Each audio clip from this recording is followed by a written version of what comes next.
Vamos seguir? Então, na continuidade aqui do nosso estudo, nosso intervalo sempre é muito precioso. Quando alguns irmãos vêm, traz alguma experiência, a gente lembra de outros. Por exemplo,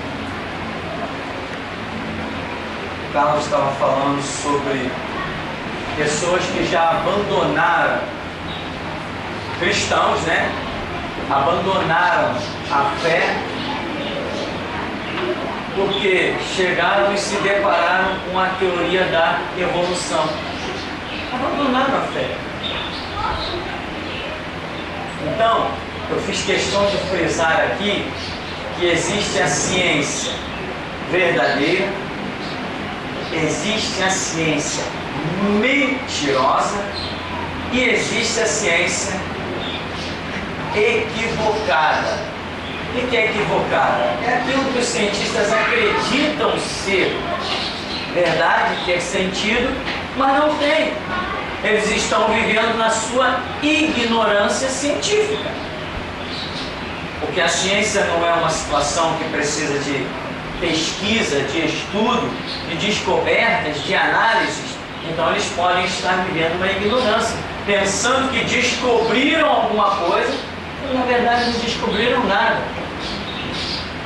Isso é o que mais se vê por aí, todo o tempo, né? Você vê a grande polêmica que existe a respeito do leite. Os cientistas dizem que pelo menos um copo de leite tem que ser tomado. Aí vem outro ramo de cientistas e diz assim, não, o ser humano não tem que tomar leite. Por quê? Porque observam como todos os animais, depois que crescem, nenhum deles mais toma leite. Depois que desmamou, que deixou a sua mãe, né? Não toma mais leite. Então nós, seres humanos, temos que nos comportar assim também. E está essa briga aí. É uma briga feia, né? Briga, argumentos. E constantemente eu vejo alguém dizendo que nós temos que tomar leite. Outros vêm e dizem que nós não temos que tomar leite. Quem já viu essa polêmica por aí? Aí, quanta gente já viu. Então, ciência. Não chegar à conclusão se o corpo do ser humano precisa ou não precisa de leite, uma coisa tão simples. Está aí essa briga até hoje, constantemente no rádio e constantemente na televisão. Essa briga. Estou nem aí. Amém? Eu não vou parar de tomar leite por causa de um, e nem vou deixar de tomar por causa do outro, e não quero nem saber. A gente tem que tocar a vida, tem que seguir o nosso curso. Ninguém provou nada de bem, ninguém provou nada de mal, uns provam que é ruim, outros provam que é bom. Nós temos que seguir, não podemos atentar para isso. Aquela velha história, você tem que comer a maçã com a casca. Toda a vitamina da maçã está na casca. Quem já ouviu isso? Será que a gente está lendo os mesmos jornais? Então, toda a vitamina da maçã está na casca, né? Dizem que a maçã é boa para a garganta, com a casca, e tantas outras coisas mais. É anti-inflamatório na casca da maçã. Aí vem outros e dizem assim, não, a maçã você não tem que comer com a casca. Ela arranha a garganta, ela causa... É um monte de... Meu irmão, eu vou comendo, eu vou bebendo, eu vou vivendo. Então, a ciência também possui os seus equívocos, né? O Carlos comentou comigo sobre uma situação de gente que se deparou com a teoria da evolução e abandonou a fé. Eu também soube de vários casos de pessoas que se depararam com a tal da teoria da evolução e abandonaram a sua fé. Me deparei com vários casos desse tipo. Então, onde está a verdade? Se a pessoa tem uma estrutura espiritual ou algumas informações prévias antes de abandonar, ela vai primeiro para a oração. Ela vai buscar uma resposta em Deus. E aí ela vai ter. Eu comento aqui muito sobre a questão dos OVNIs, né? Objeto voador não identificado. Quando eu me deparei com essa situação, eu ouvia muita coisa, eu não estava nem aí. Mas um dia eu vi um programa, acho que foi no Fantástico, eu vi um programa impressionante. Inclusive, nesse programa também mostrava aviões desaparecidos. Mostrou-se uma filmagem de uma situação e o avião sumiu, depois um outro avião foi lá, viu coisas, fotografou coisas e caiu também, mas tá tal da caixa preta, essas histórias todas, né? A caixa preta que mantém lá informações, pegaram-se também a câmera, um rolo desse. E o Fantástico, se não me falha a memória, apresentou fotos inquestionáveis, apresentou áudio também inquestionável, inclusive áudio de um homem que havia sido morto, não tinha nenhum interesse em se promover, o camarada foi até morto. Nós também, aí eu tive aquele impacto, falei, isso tem que ter uma resposta, como já falei para os irmãos, se existe vida em outro planeta, como fica a redenção pelo sangue de Cristo? Como Deus centralizou o sacrifício de Jesus no planeta Terra? Ou será que Jesus também, na minha mente, foi sacrificado por outros em outro planeta? E aí a mente começa a viajar e você vai até se perder nos desertos do seu próprio pensamento. Então, para onde eu fui? Fui para o coração. E eu ali meio... não a ponto de, poxa, eu vou abandonar a fé, não, mas a minha fé começou a ficar comprometida. Eu disse, Senhor, Tu tem resposta para tudo.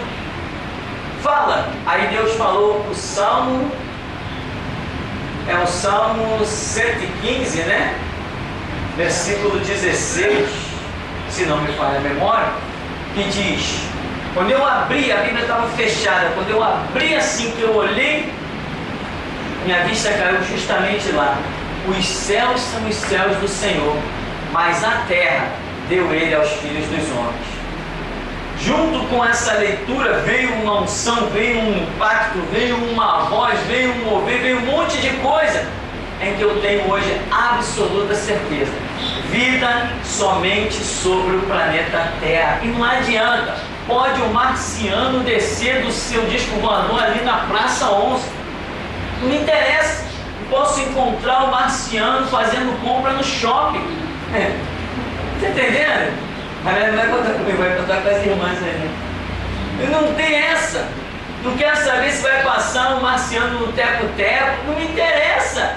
Porque eu recebi uma revelação. E esta revelação, que vem de dentro para fora, ela é muito forte. Nada que venha de fora dos meus sentidos para dentro vai superar ela. Se o marciano passar aí, bom dia para mim, é o bom dia para ele. Mas ele não existe. Então, quer resposta? Tem que ir para a oração. Agora, isso que foi uma revelação para mim, pode não ser para você. Os céus são os céus do Senhor, mas a terra deu Ele aos filhos dos homens.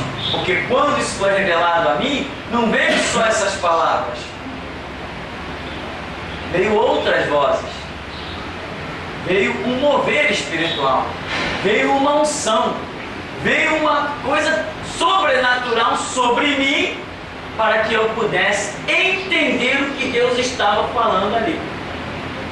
Então, eu afirmo, vida em outro planeta, só em Hollywood. Hollywood tem muito. Filmes milionários aí. Então, hoje nós temos relatos de que várias pessoas já abandonaram a sua fé por causa da tal da teoria da evolução. Conversávamos também no intervalo e alguém falou sobre Karl Marx. Assim? Karl Marx. Esse camarada era filho de crente. Stalin. Como é que é o nome dele? É o meu nome, o primeiro nome dele. Joseph Stalin. Joseph. Talvez seja porque justamente os pais dele também eram crentes.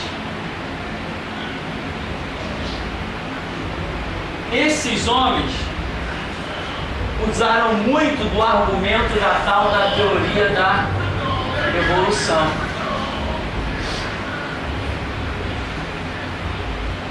E baseados nessa teoria aí, discriminaram pessoas, assassinaram pessoas de uma maneira horripilante, fizeram a obra que o diabo deu a eles a realizar, mas eram filhos de crentes.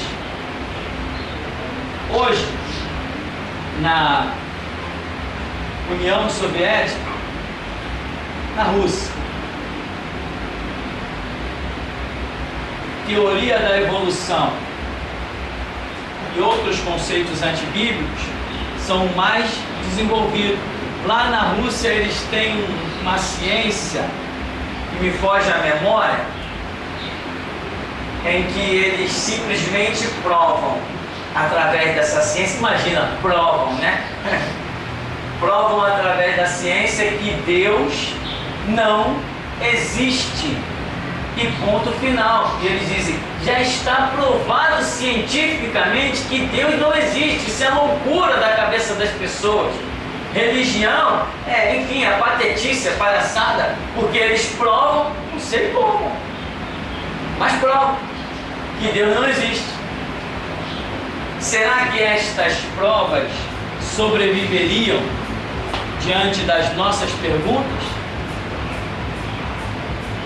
Mas para muitos jovens, uma massa de jovens russos, uma massa de jovens comunistas de um modo geral, simplesmente está provado que Deus não existe. Acabou a história. Mas faltou a pergunta aqui de outros cientistas. Quem já leu o livro, um pouquinho do livro, As Maravilhas da Ciência? As pessoas já leram, nós temos esse livro aí. São cientistas cristãos mostrando coisas fabulosas, coisas maravilhosas, tanto a nível de história quanto descobertas, uma coisa tremenda. Então, a falsa ciência ou a ciência equivocada, ela não sobrevive às indagações nossas, que somos teólogos. Então, por isso eu disse e concluo: existe a ciência verdadeira, sim, porque é fruto de pesquisas e descobertas. Afinal de contas, a lâmpada está aí, o rádio está aí, a televisão está aí, o computador está aí, isso é ciência. Os antibióticos estão aí, né? E tantas outras coisas. Existe a ciência verdadeira, existe a ciência mentirosa, é aquela em que a pessoa sabe que está levando adiante uma mentira, mas ela tem muito lucro. Ela tem lucro em preleções, ela tem lucro em livros escritos, ela tem lucro em que colégios inteiros adotam o livro daquele camarada, redes inteiras de colégios. Então ele vende muito livro, ele enriquece, então ele sustenta aquela mentira. Existe a ciência mentirosa e existe a ciência equivocada. Então, nós cristãos nunca nos deparamos com uma informação e dizemos é verdade. Só depois de uma oração em que Deus falar é verdade, aí sim, é verdade. Ah, mas eu vi, não importa, eu também já vi. Eu vi uma nave espacial imensa. Eu vi uma nave espacial enorme. A questão é que as pessoas também viram, só que não sabem o que viram. E foi nessa situação que eu comecei a viver que eu fui para a oração e descobri coisas tremendas, maravilhosas. Eu li um livro escrito por um cientista da NASA e ali tinha informações preciosíssimas. Nunca mais vi esse livro, nunca mais ouvi falar. Alguém me emprestou. Vou te emprestar um livro que você vai gostar. Quando eu li aquilo, eu falei, vou ler. informações preciosíssimas de um cientista da NASA. E não era cristão, apenas relatou coisas. E ali eu tive respostas. Então eu vi uma nave espacial, algo luminoso, fantástico. Mas eu percebi naquele momento em que eu vi, cerca de 5 segundos em que eu olhei aquela nave, eu percebi, por exemplo, aqui passa constantemente avião. Dá para você ver que quando o avião está na sua trajetória, dá para você perceber que o voo do avião está sofrendo uma resistência do ar. Você percebe que ali há um choque, você percebe. E esta nave que eu vi não tinha choque. Ela se movia sem absolutamente nenhuma resistência. Aí eu te pergunto, quem vai perceber isso? Então são essas coisas que fazem a diferença. Deus me fez perceber aquilo, que aquela nave imensa, ela se movia e não sofria a resistência do ar como todo corpo normal sofreria. Porque aquela nave que eu vi não era um corpo físico, era um corpo espiritual. Então ela não sofria a resistência do ar no movimento dela. E Deus me deu esse discernimento. O avião não. Você vê um avião, você percebe que ele está sofrendo uma resistência do ar, está em choque, está em atrito com o ar. Pelo menos para mim, isso é lógico, isso é claro. Não sei se é um toque de Deus para que eu possa estar convicto na minha caminhada, ou se todos percebem isso. Porque tem coisas que acontecem comigo que eu não sei se acontece com todo mundo.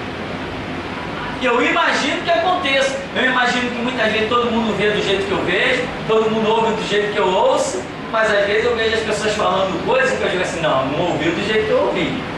Não viu do jeito que eu vi. Então, em primeira mão, acho que todo mundo vê igual. Então, meu irmão, eu já vi outras coisas também no espaço. A nave que eu vi passando no céu, naquela área ali, bem ali, essa construção não existia, eu estava exatamente sentado com a minha Bíblia lendo, uma calçadinha ali embaixo, e de repente eu levantei os olhos e vi aquela nave imensa passar. No dia seguinte, estava no Jornal Nacional. A minha mãe me chamou, vem ver, nave espacial. Quando eu olhei, a nave que eu tinha visto passar era aquela que estava sendo apresentada por câmeras de cinegrafistas amadores naquele Jornal Nacional. Então, meu irmão, nem tudo que você vê é a verdade, ou melhor ainda dizendo, nem tudo que você vê é a verdade absoluta. É verdade que eu vi uma nave, é verdade que aquela nave, naquele momento, tinha sua existência, mas essa não era a verdade absoluta. Outra coisa, já que eu falei nesse negócio, deixa só mais essa informação para você. Outra coisa que eu li no livro escrito pelo cientista da NASA, era até um livro fino. Ele dizia que no radar, quando se detectava esses corpos estranhos, muitos deles sem forma, apenas apresentando-se como uma luz, ele conta que via-se movimentos que para a ciência é impossível. Os corpos eram detectados no radar, nessa direção, e de repente mudava nessa direção. Provado está pela ciência, primeira, segunda e terceira leis de Newton, princípio de ação e reação, princípio de inércia. Quando um corpo está em movimento e que vai tomar uma outra direção, ele tem necessariamente que fazer uma curva. Nós que dirigimos sabemos muito bem disso. Se eu vier a 100 km por hora e quiser tomar um outro sentido, aqui eu tenho que velocidade igual a 0 para tomar outra direção. Isto é ciência, isso é física provada. Não adianta argumento nem blá blá blá. Isso está provado. Por que um carro capota? Entra na curva e capota. Porque aqui o camarada entra com uma velocidade, a curva que ele faz, ele está com uma velocidade superior ao que aquela curva comporta. Então ele capota. É a força chamada inércia. O carro vem numa velocidade de 100 km por hora. Quando ele vira o volante, esta força, essa inércia ainda impele ele para o mesmo sentido. Ele está querendo ir para o outro.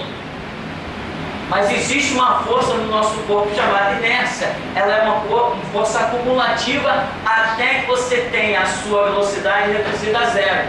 Os corpos celestiais, os corpos detectados pelo radar da NASA, eles vinham em 100 km por hora e tomavam esse trajeto em 100 km por hora. Aqui no ponto, no vértice da sua velocidade, eles continuavam em 100 km por hora. Impossível para um corpo que tenha massa. Ou seja, o que é massa? Aquilo que você pode pegar. Impossível para um corpo que tenha massa. Isso foi detectado e estava escrito no livro escrito por esse cientista da NASA, em que os corpos celestes, ele dizia, tem uma particularidade desses corpos. Eles mudam de direção, vão para onde quer, sem nenhuma redução de velocidade. Por quê? Porque não são corpos físicos, são corpos espirituais. E sendo corpos espirituais, não estão sujeitos às leis universais da física que regem o planeta Terra. Isso é uma informação preciosa. E por isso também que a nave que eu vi, ela se movia sem que nada lhe oferecesse resistência. Era realmente um corpo espiritual. Mas vamos deixar essa história de espaçonave para lá. Se alguém quiser ir até a Lua, eu estou vendendo ticket.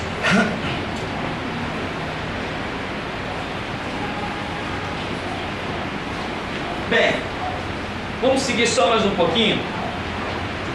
Aí ainda nessa parte da página 41 sobre esclarecimentos, nós temos um problema, que ainda é problema. Eu estou dizendo, Jesus já está quase colocando o pé no Monte das Oliveiras.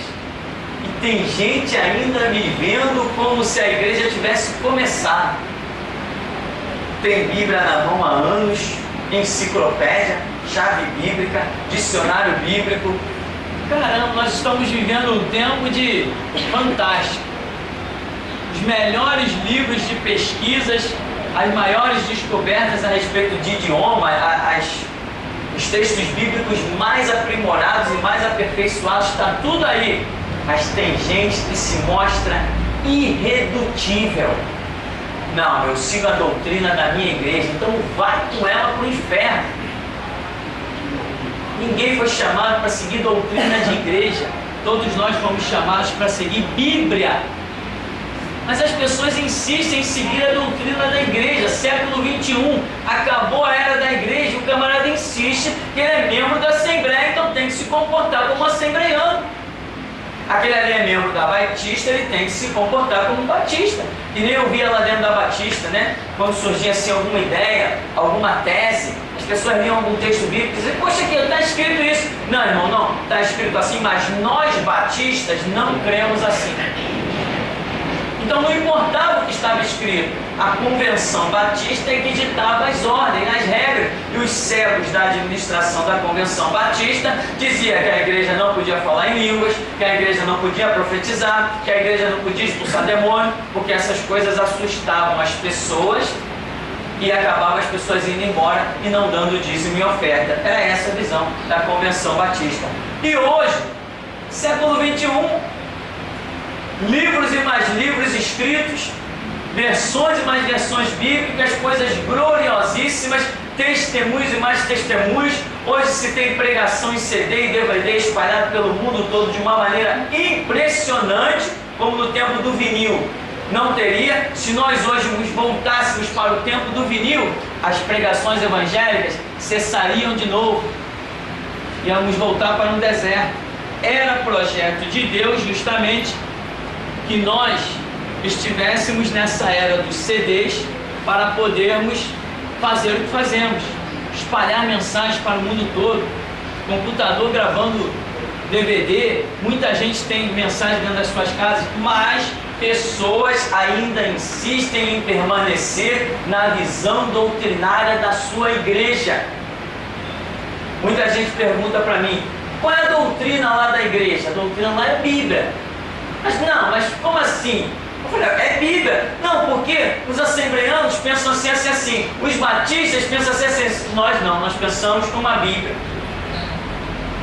Eu disse, como é que é então que vocês fazem lá? Eu digo assim, a gente estuda a Bíblia. Aquilo que a gente acredita ser uma verdade bíblica, depois de estudar, pesquisar, orar e receber revelação, é nisso que nós andamos. Não nos vestimos de forma A, B, nem C, não nos portamos de nenhuma maneira doutrinária que não seja aquilo que acreditamos ter sido ensinado por Jesus Cristo, porque a igreja é o reflexo das palavras de Jesus Cristo. Então aqui nós temos vestes, costume judeu. Não é só um costume judeu. A questão de vestes era um costume de muitos povos. Cada povo tinha sua maneira de se vestir. Hoje nós temos aí, né, no meio dos adolescentes aí do Brasil, a tal das pulseiras coloridas, né? Quem já soube disso? Tal das pulseiras coloridas. Um costume. Não vai firmar, isso não vai firmar que a nossa cultura, ela não chega a ponto de se firmar isso. Mas dentro de pequenos grupos, vai se firmar. Dentro de pequeninos grupos, isso vai se firmar. Vai ter gente, eu vejo os adolescentes passando aí com o braço cheio de pulseira, tudo organizadinho. Grupos de jovens, adolescentes homossexuais, meninas novas de 15, 16 anos, que a gente com a experiência de vida que tem, já estão envolvidos na prostituição. Meninas de 13 anos com o corpo todo tatuado, piercing e tudo mais, estão passando aqui pela rua, não sei se tem um grupo que mora aqui para baixo. Então, dentro de pequenos grupos, certas coisas vão se firmar sim. Agora, como um todo na nossa sociedade, a nossa sociedade ela é muito misturada, muito miscigenada e não dá para certas coisas se firmar. Agora, esse negócio das vestes, com as suas particularidades, é um costume de todos os povos. E aqui hoje nós temos pessoas no século XXI, numa sociedade gentílica completamente diferente, que ainda se fundamentam em textos bíblicos que nada tem a ver para defender uma doutrina. As Assembleias de Deus, por exemplo, utilizam esse texto aqui, que diz que a mulher não vestirá roupa de homem, nem o homem vestirá roupa de mulher. Isso é lógico. Só que quem está ditando a regra para dizer o que é roupa de homem e o que é roupa de mulher são os pastores. Irmãos, quando eu era adolescente não existia esse negócio de bermuda. Chegava no mercado para comprar uma roupa, era short, todo mundo comprava short. Hoje você quase não vê short, você chega lá é só bermuda. Todo mundo usa bermuda. Nós usamos, quem dita a nossa regra de roupa é quem faz. O que o camarada faz e joga no mercado é o que tu vai usar. Tu pode tentar, não, isso aqui não cai bem comigo, eu vou usar isso aqui, tá melhorzinho, tá, mas você vai usar o que está no mercado. Se arrancarem a calça jeans do mercado, acabou, ninguém mais vai usar calça jeans, ninguém tem condição de fazer. Nós usamos o que está no mercado. Aí fica aquele pessoal da Deus e Amor mandando confeccionar aqueles negócios horripilantes, feio demais, aquele negócio ridículo, para desmoralizar com aquilo o Evangelho de Jesus Cristo. Aquilo não é Evangelho. Dentro da igreja Deus é Amor, não existe Evangelho. cego. Nunca houve, eu acho que nunca houve um povo tão cego quanto aquele. Aquelas roupas nojentas. Então, meu irmão, sem contar a parte pessoal. Os cabelos, não, irmão, não pode. É vaidade. Aí tem que sair com o cabelo todo arrepiando, né? É vaidade. De repente a vaidade até tomar banho, né? Se duvidar para eles, a vaidade até tomar banho. Eu conheci um rapaz que ele pregando, um jovem que pregando, era lá dessa praga, pregando, ele dizia assim: irmão, eu tomo banho rapidinho, e eu só tomo banho assim, ó. Quando ele fez assim, ele estava de calça jeans. Dizia ele, né? Eu só tomo banho assim, ó. Não sei se isso é verdade. Ele não era tão santo não, porque a história dele não foi bem essa. Então, nós precisamos de pesquisa, conhecimento. Quando, na época que essa palavra foi dita, de Deuteronômio, que está aqui, Deuteronômio 22, verso 5, sobre roupa de mulher e roupa de homem, vamos tentar analisar há quanto tempo essa palavra foi dita. Só de evangelho nós já temos 2000 anos. Tempo de Moisés até Jesus, quanto tempo nós temos aí? 1500 anos. Então nós temos 3500 anos. Uma palavra dita há 3500 anos não merece análise para que eu simplesmente chegue e aplique ela na minha vida? Merece análise. Tem que analisar. Eu estou falando de roupa. Se eu estou falando de roupa, eu estou falando de cor, eu estou falando de modelo, né? Eu estou falando de tecido, eu estou falando de uma série de coisas. Quando eu falo de roupa, existe um complexo de coisas envolvendo o que forma uma roupa. E lá, os estudiosos dizem que isso aqui se referia exclusivamente às cores, porque as roupas eram todas uma só, e muitas vezes não era nem roupa, era um lençol que era enrolado no corpo. As pessoas não existia máquina de costura, não existia tesoura, você até tinha como fazer certos tecidos, mas não como isso aqui.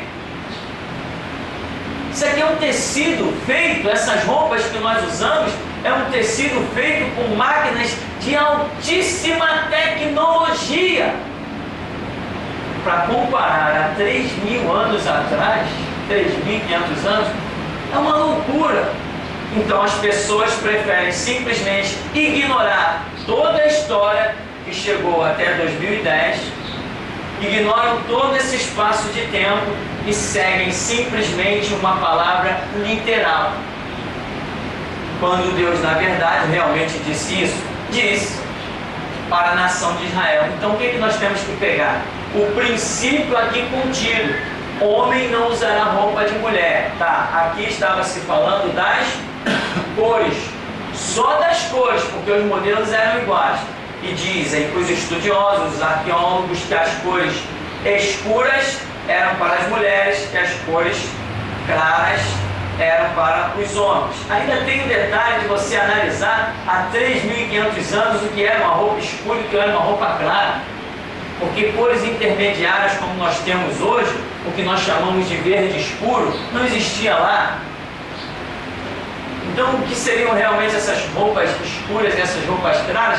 Ainda tem essa história toda para ser analisada.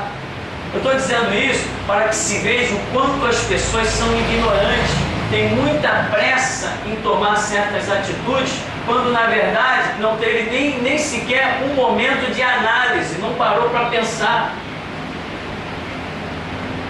Hoje, jogadores de futebol não podem se converter em certas igrejas, porque não pode vestir shorts para jogar futebol. Jogadores de vôlei não podem se converter, né? Inclusive já ouvi coisas: não, se converter tem que abandonar o esporte.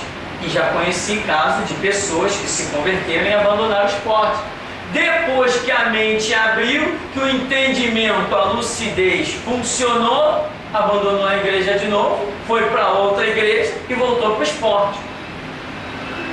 Coisas que não necessitariam acontecer. Então, se aqui está dizendo que homem e mulher não podem usar a mesma roupa, e nós vimos que existia uma diferença, hoje nós não temos essa diferença em cores. Tanto homem quanto mulher usa roupa vermelha, usa até roupa rosa, né?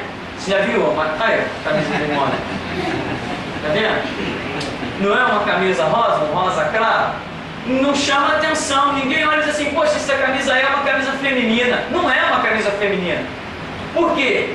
Porque a cultura que nós vivemos, aquele modelo, enfim, não taxa a coisa dessa maneira. Então não posso pegar a palavra de 3.500 anos atrás e aplicar nos nossos dias, simplesmente acabou a história. Existe um princípio de diferença, e esse princípio é o que nós consideramos. Hoje, o princípio já não é mais considerado em cores. Por exemplo, você já viu um homem de sapato alto? Não, né? Um homem mesmo? Não dá, né? Já usou, irmão? Não. Já usou um? Não? Então, um homem de sapato alto, por quê?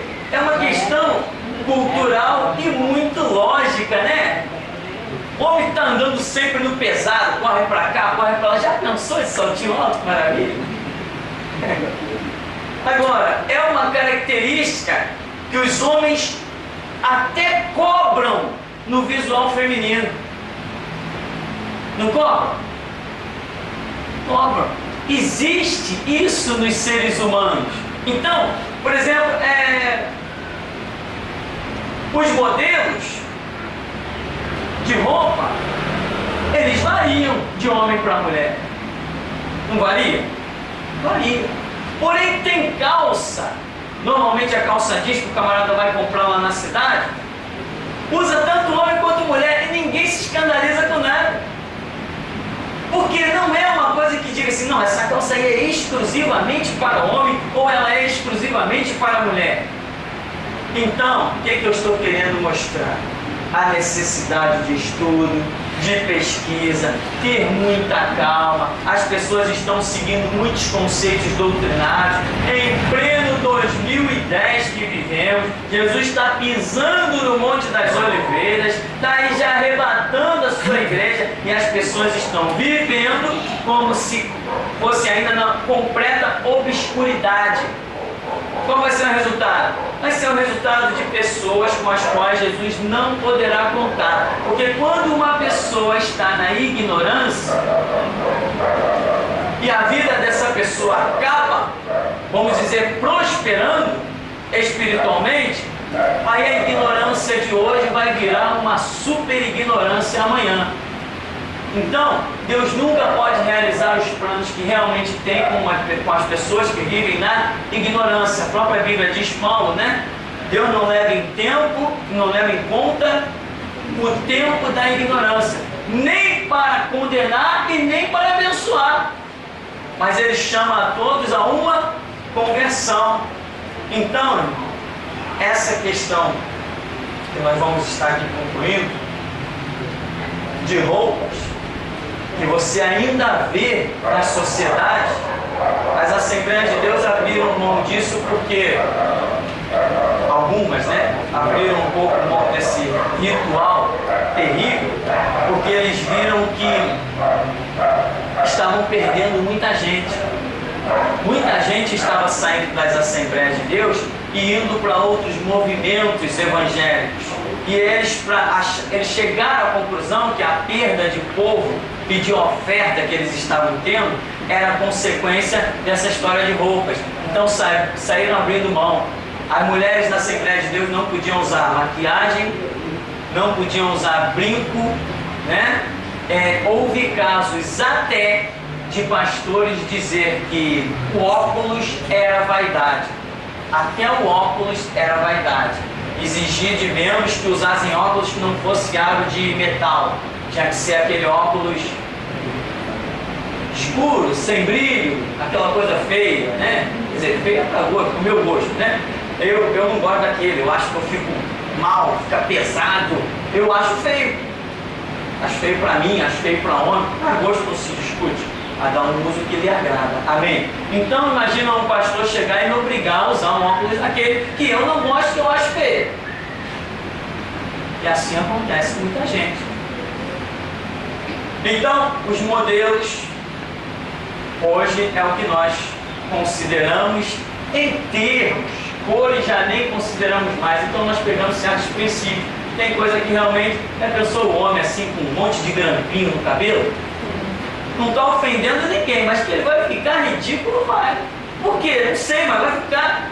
Aí você entra no meio de uma tribo indígena, tá lá um cara com o cabelo todo cheio de coisa pintada, coisa na unha, ninguém acha estranho. Alguém já se escandalizou? Olha lá o índio, um índio de piercing. Só que o piercing deles é diferente, né? O índio de brinco, ninguém está nem aí para isso. Então, tem que entrar com ciência, análise, oração. Eu, quando me converti, tinha muito essa polêmica de roupa. Aqui o bairro era impregnado de Assembleia de Deus. Eu comecei a caminhada numa batista. Eu dizia para Deus, Senhor, se para te servir tem que botar uma roupa comprida, eu vou botar. Eu quero resposta. Eu comecei a buscar. E a minha conclusão foi, meu irmão, Deus não está nem aí para essa história de roupa arrastando no chão.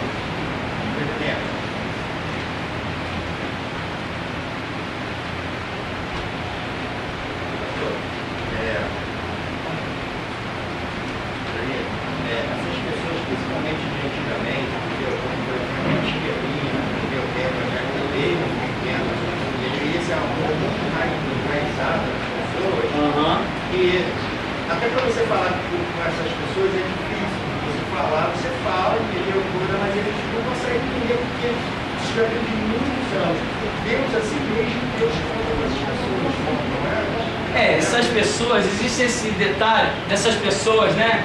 A pessoa viveu naquela doutrina há 30 anos, há 40 anos, naquela visão fechada, onde você chega para conversar, quando você abre a boca, não quero nem ouvir, a minha doutrina é a minha doutrina, a minha igreja, você nem argumentou, nem falou nada, como por exemplo uma senhora, que morava aqui perto, que ela usava o tal do véuzinho na cabeça, usava aquele véuzinho na cabeça e dizia assim, ninguém me prova que a minha doutrina do véu é errada. Eu disse assim, eu lhe provo em 5 minutos, quer me ouvir? Não, por favor, pelo amor de Deus, não me prova não.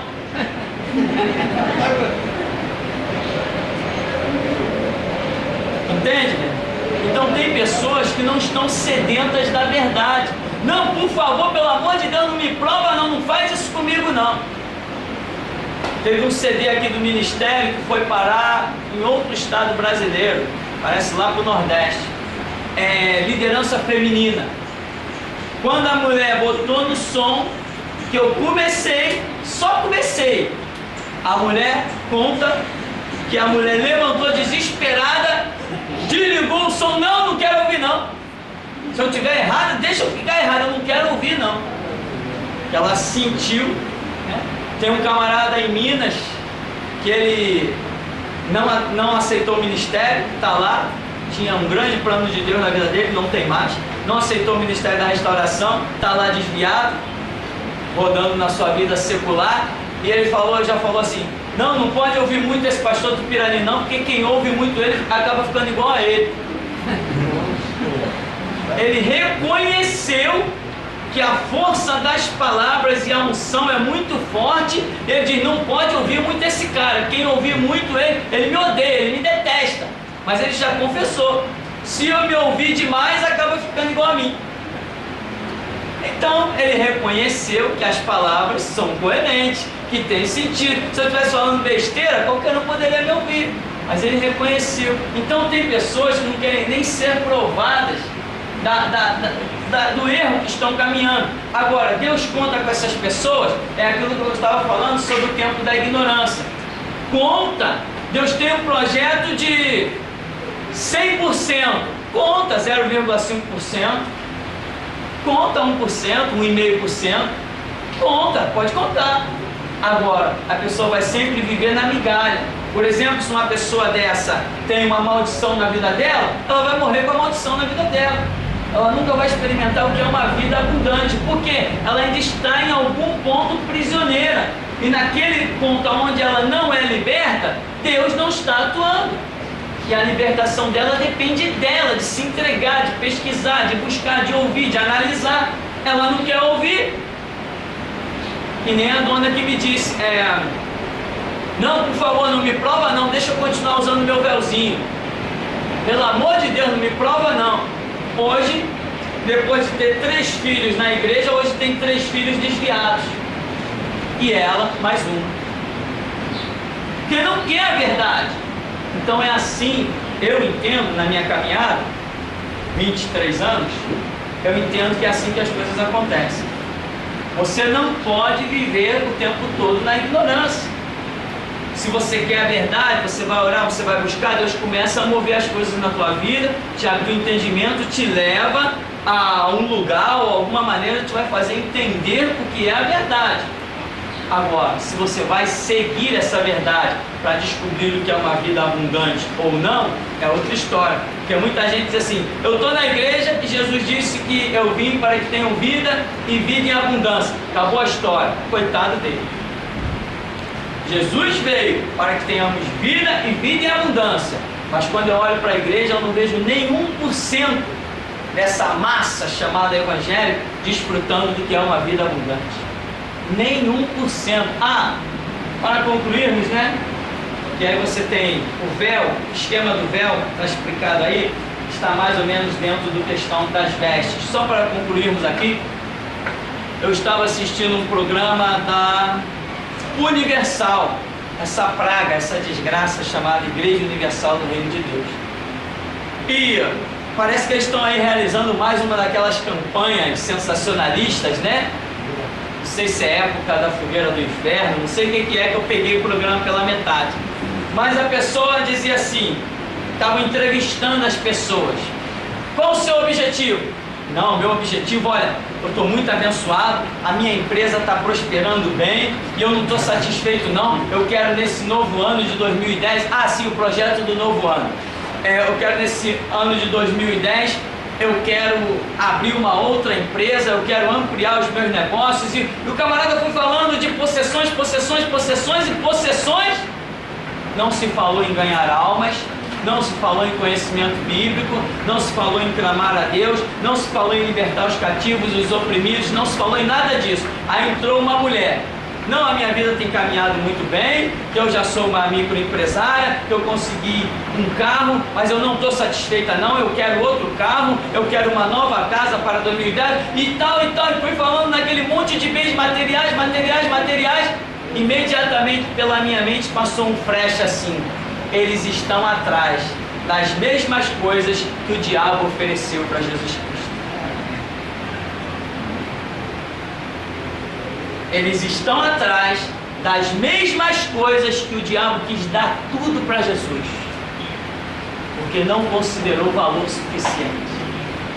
É isso que a Igreja Universal do Reino de Deus, consagrada a Satanás, tem feito, desviar pessoas do caminho da verdade. E aí o camarada tem ali um recurso, ele acaba realmente investindo, o mercado é isso, você investe. Dinheiro chama dinheiro, investe, tem retorno. Deus está me dando.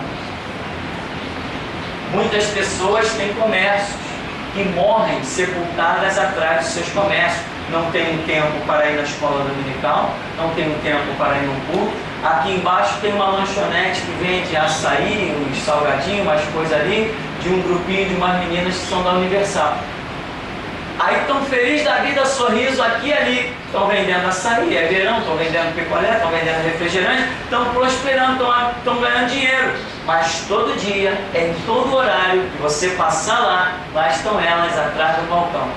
Não falam de Cristo para ninguém, não têm conhecimento de Deus em nada, não vão a uma escola dominical, não aparecem na igreja para cultuar. Quando chega a época de uma fogueira do inferno, vai lá e dá alguma coisa, estou prosperando. Estão atrás das mesmas coisas que Satanás ofereceu para Jesus Cristo. E se Satanás deu para Jesus, dá para eles também. O importante é desviá-los da verdade. Amém, irmão? Vamos ficar por aqui, vamos agradecer em nome de Jesus.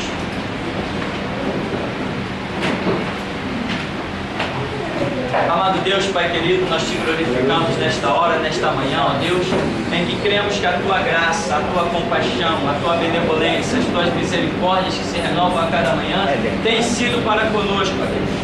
Uma palavra, Senhor, que abre o nosso entendimento, nós te glorificamos, porque pela falta dela muitos têm caído, muitos têm, ó Deus, sido prostrados, muitos têm corrido em busca de tesouros que não são os Teus tesouros, ó Deus. Muitos têm ajuntado na terra, mas não têm ajuntado no céu. Muitos não têm conhecimento da Tua palavra, Deus. Ajuntar é onde a traça e a ferrugem não consomem, nem os ladrões não minam e roubam. Mas muitos não têm tido entendimento, conhecimento da Tua palavra. E brevemente, Senhor, eles perecerão.